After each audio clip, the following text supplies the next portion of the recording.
My name is Eleanor Brooks. I'm 61 years old, a widow, and I live in a quiet neighborhood in Salem, Oregon. I've worked as an office manager at a law firm for nearly 2 decades.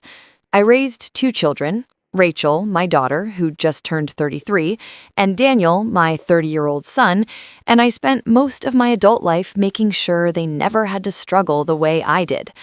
Last Tuesday, I received an email that changed everything. It was from Rachel. No subject line, just her name sitting in my inbox. I smiled before opening it, thinking maybe it was a quick update or a sweet note before her big day. We had just spoken about her wedding plans a few weeks earlier. I had already contributed $30,000 to help her book the venue, secure a photographer, and reserve the florist she'd loved since college. But when I opened the email, my smile vanished. "Mom," the email started. No "Dear Mom," no warmth, just "Mom," like a label. Rachel explained that she, along with her fiancé Evan and his family, had finalized the guest list for the ceremony in Napa Valley, and after much thought, they decided it would be best for me to watch the wedding via live stream instead of attending in person. She added that Evan's mother was particular about the guest count and wanted to keep things intimate. At the end, she included a line that felt like salt rubbed into an open wound.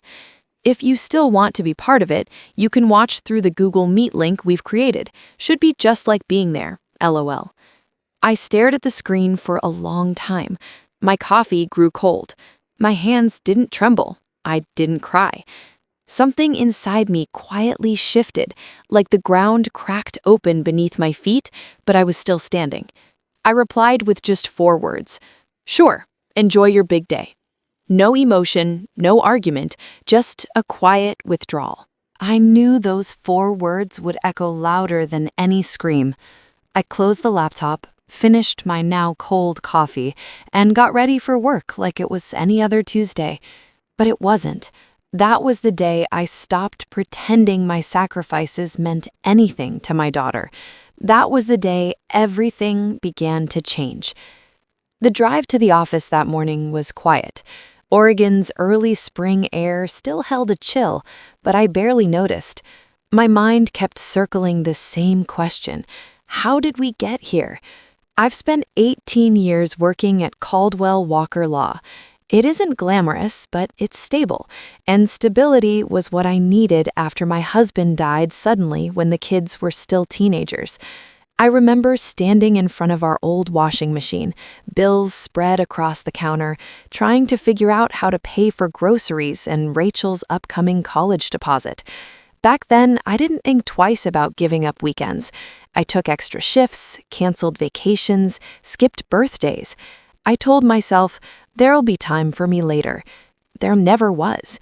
Every penny I saved went to Rachel and Daniel. When Rachel changed majors twice and needed extra credits, I paid. When she moved across the country for a short-lived job in New York, I covered the deposit and the plane ticket.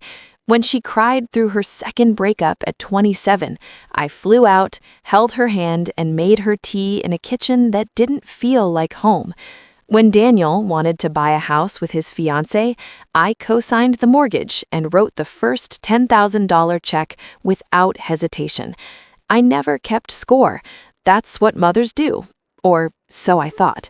But that email made me feel like a transaction, like I'd been useful and now I wasn't, like I had a shelf life and it had expired. Back at the office, my boss, Robert, stopped by my desk. He's one of those rare men who remembers birthdays and how you take your coffee. He noticed something was off immediately. "You look like you've seen a ghost," he said, setting a latte from the cafe downstairs on my desk. I wanted to tell him. I wanted to say my daughter just disinvited me from her wedding, but instead I smiled and said I hadn't slept well. He didn't push. That small act of kindness, the coffee, the silence, nearly undid me.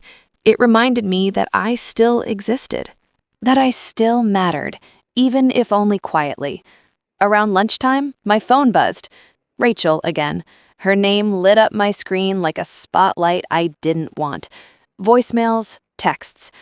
"Mom, please answer. We need to talk." This isn't funny. I didn't listen to any of them. Not yet. I just sat there sipping my latte and thought, maybe it's time to stop being the one who always answers.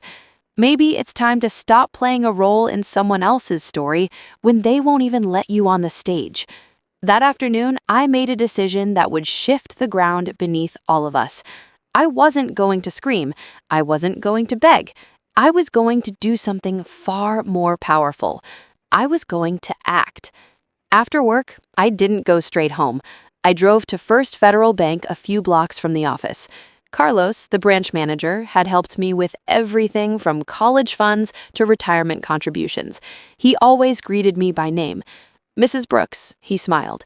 "What can I do for you today?" I sat down across from him, my voice calm, almost too calm. "I need to cancel a wire transfer," I said. He blinked. "The one to the Napa venue?" "Yes." He hesitated. "May I ask why?" "The circumstances have changed." He checked his screen, then looked up. "You're in luck. It hasn't processed yet." He paused. "Are you sure? $50,000 is a significant amount." I nodded. "I'm sure." That $50,000, on top of the $30,000 already gone, would have made $80,000 total, for a wedding I wasn't allowed to attend. I signed the paperwork and walked out without a second thought. By the time I got home, there were 9 missed calls from Rachel and 2 from Daniel. One voicemail simply said, "Mom, please don't do this." I turned off my phone. I poured a glass of red wine, the bottle I'd been saving for Thanksgiving, the one Rachel canceled at the last minute, and sat on the porch as the sun dipped low. Birds chirped, a neighbor's dog barked. Everything felt still. And then the memories came. All the birthdays I planned alone, all the holidays waiting for calls that never came, all the things I gave up without question, the shoes I didn't buy, the car I drove for 14 years, the vacations I postponed. I thought about Evan's mother, a woman who barely knew Rachel, yet somehow her opinion mattered more than mine. And finally, I thought about myself, not as a mother, not as a widow, but as a woman. What did I want? Peace, dignity, a life that didn't revolve around being useful. That night, around 9 p.m., the doorbell rang. It was Daniel. "Why aren't you answering?" he demanded. "Rachel's freaking out. She says you're being difficult." I laughed softly. Difficult? I was uninvited. He shifted. "Evan's parents are paying most of it." "I paid $30,000, I said, and I was about to send 50 more. His face went pale. "Wait, you canceled it?" "Yes. They're counting on that money." "Not anymore." "You always make everything about yourself," he snapped. That was the moment something inside me finally broke. Get out of my house. I didn't feel guilty afterward. I felt free. The next morning, I woke up to 43 missed calls. The messages grew frantic. The venue payment failed. The caterer walked. Evan's parents were furious. At 3:24 a.m., Rachel texted, "I don't understand why you're doing this to me." Of course she didn't. She'd never had to. Later that day, she emailed again. "We can talk about you attending, but we need the funds first." That's when I knew. My presence was negotiable. My money wasn't. I didn't reply. That evening, someone sat on my front steps. Sophia, Rachel's childhood best friend. "Is there anything she can say or do?" she asked. I shook my head. Words are easy when people are desperate. Sophia nodded. "I get it." She hugged me and left.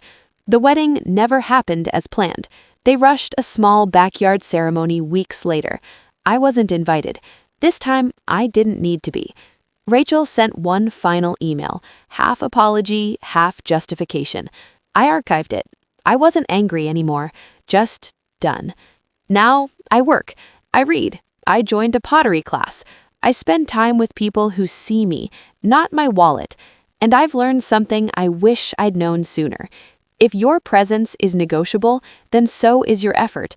You don't have to burn yourself to keep others warm. If this story resonated with you, share it, comment below, and don't forget to like and subscribe. Sometimes the strongest kind of love is the one you finally give to yourself.